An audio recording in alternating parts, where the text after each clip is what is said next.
Welcome to Eat Your Peas, the podcast about doing what's good for yourself, even when you don't feel like it. I'm Lily Rachels, and I'm serving up bite-sized growth principles to help you build an intentional life.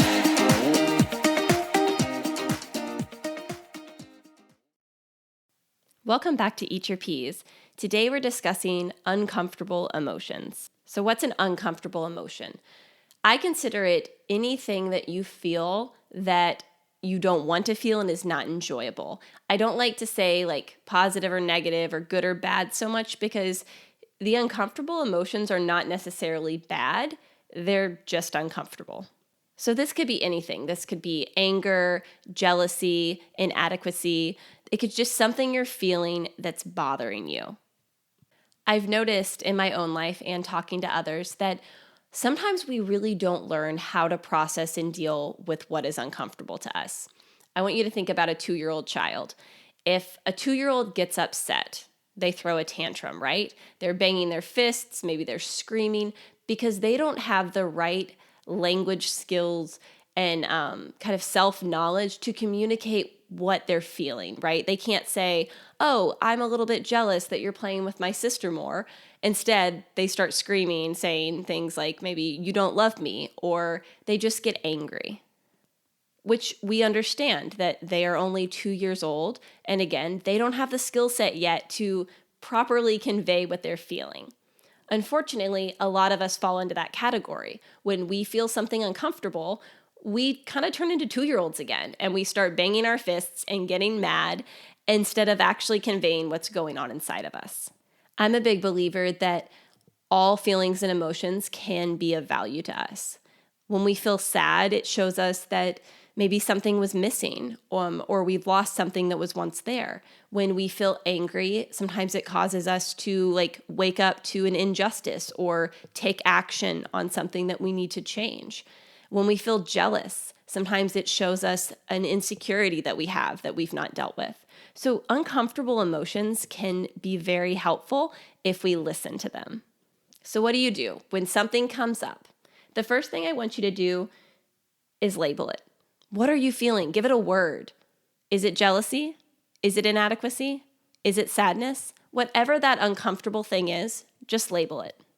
The next thing is to notice how you feel and accept that it doesn't feel good.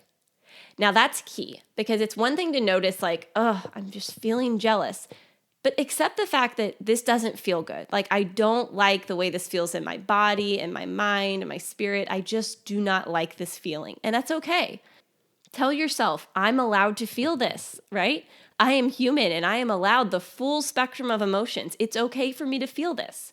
What is not okay is for me to be reactive or victimized and go after someone. That's not okay. The bad behavior is not okay, but feeling the feeling, 100% okay. Next, I want you to dig a little deeper and say, where is this coming from? This might be a good time to get out pen and paper and start writing, because sometimes when we feel those uncomfortable things, it's triggered from something way back in our past. Sometimes it's, again, an insecurity, or it's just something going on in our life that's causing stress, and then that feeling's coming out of it. So figure out, where is this coming from? And then ask yourself, what can I learn from this? Because the thing about uncomfortable feelings, they help us grow. When I think of times in life where I have felt just happy, right? Content, it's very enjoyable, but it can be stagnant, because when you feel happy, you're not typically looking around for ways to better yourself because you feel great. But when we feel the uncomfortable things, that is the time to say, what is this trying to teach me, and where can I go from here? How am I going to grow from this thing? So realize that the uncomfortable emotion is not a bad thing at all. It's just uncomfortable. And the last thing you do after we have labeled it, accepted it, felt it, asked where is it coming from and what is it going to teach me, we can let it go. We can say, all right, I'm now choosing to not pay attention to this as much. I have felt it, I understand it, but I'm choosing not to behave out of it and be reactive out of it, because you're allowed to feel things. And you don't have to then behave a certain way because of them.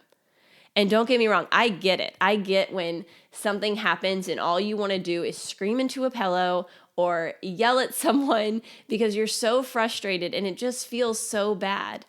But when we get to a place where we allow ourselves to recognize that it's okay to feel uncomfortable, it's good for us, it's going to help us grow, and a byproduct of growth is more compassion, so it's going to help us become better, then it's all right to feel it.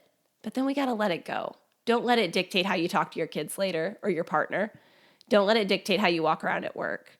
You are still in control of yourself, even when things feel uncomfortable.